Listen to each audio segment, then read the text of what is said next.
Cryptocurrencies changed the world, not just by becoming a $3 trillion market, but for other things too. It's a fact that nobody can change. Cryptocurrencies have a power that people haven't dreamed of before. Using cryptocurrencies, you can evade all government regulations or taxes. You can anonymously receive and send money. Not only that, it's the only high value, high risk investment out there that's this large and volatile.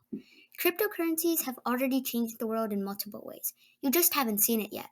In this video, we're going to show you everything about cryptocurrencies you didn't expect, including how they work, how they are used for nefarious purposes, and what the future of cryptocurrencies are. Hello, and welcome to an episode of Not in a Book. Cryptocurrencies work on something called a blockchain. The first cryptocurrency to be developed was Bitcoin, made by someone under the pseudonym Satoshi Nakamoto. Blockchains are like a ledger, used to keep records of transactions. In a blockchain, there are multiple computers storing data from the ledger, instead of a centralized data storage that is normally used. The multiple computers across the ledger are called nodes. Anybody who uses the blockchain can be a node. Nodes store, verify, and approve data in the ledger. As transactions are completed, they are added to blocks of data, which are added to a ledger, sometimes referred to as a chain. All the blocks have an identifier or tag added to it, called a hash. The hash protects the information in the block and identifies its position in the chain by identifying the block that was before it in the chain. The hash includes letters and numbers and can be up to 64 digits long. In Time.com's What is Blockchain article, they say, once information is added to the blockchain and encrypted with a hash, it's permanent and unchangeable.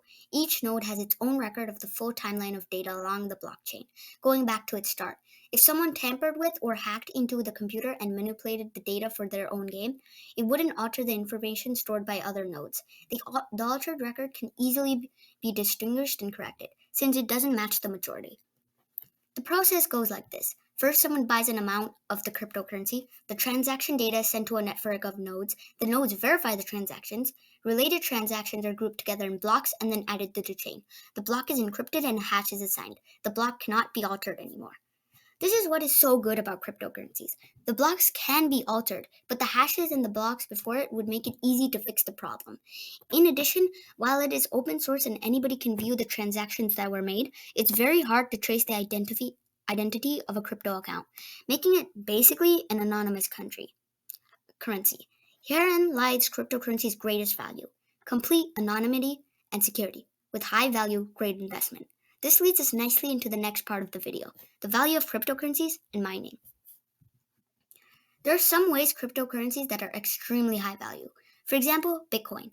At the time of writing, one Bitcoin is worth 23,000 US dollars, and at its highest was worth $64,000. That is a lot of money. There are around 19 million Bitcoin currently in circulation right now.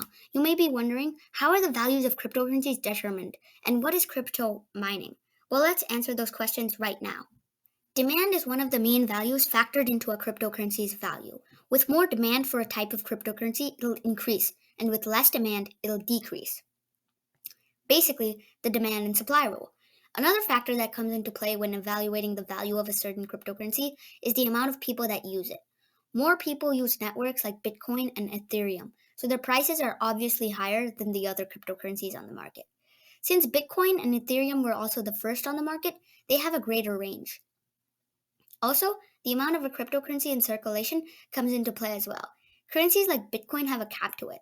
Bitcoin has a cap of 21 million, which makes them more valuable to investors, which raises demand and pushes up the price.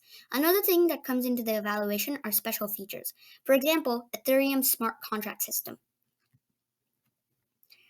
Let's move on to the next section, mining cryptocurrencies. Cryptocurrency mining is a process where miners help validate transactions on a blockchain. Miners give computing power to the network in exchange for getting additional amounts of cryptocurrency. Crypto mining can take an enormous amount of computing power. Miners buy specialized equipment for mining to provide for that power. There are environmental costs included on it as well, due to the amount of electricity it takes to properly mine crypto. There are multiple ways to store your crypto. For example, crypto exchanges allow you to store your crypto on the exchange, but this could lead it to be vulnerable to a hack, and cryptocurrencies do not have any government protections on them. Some exchanges offer insurances, but you probably won't get the full amount of your crypto portfolio covered. The most common and secure way of storing crypto is wallets. There are two types of wallets: cold wallets and hot wallets. Hot wallets are stored and connected to the internet. You can access it using a browser or an app on your phone. They're easy to access, and you can easily take some of your crypto portfolio from an exchange and store it in a hot wallet. A cold wallet is a hard type of storage. They look like a USB drive. Since they're not connected to the internet, they're harder to hack into. But there's a downside. If you lose a cold wallet, it's unlikely you'll be able to recover your crypto portfolio. There are many uses of crypto, both legitimate and illegitimate. Legitimate uses include using crypto as currency for legitimate transactions, investments, and more. Illegitimate uses include illegal transactions without government interference, hacking, and money laundering. There are many high-profile crypto hacks. For example, when Mt. Gox, one of the world's biggest crypto exchanges, declared bankruptcy because about $470 plus million worth of Bitcoin, or 750,000 Bitcoins back in the day, were stolen.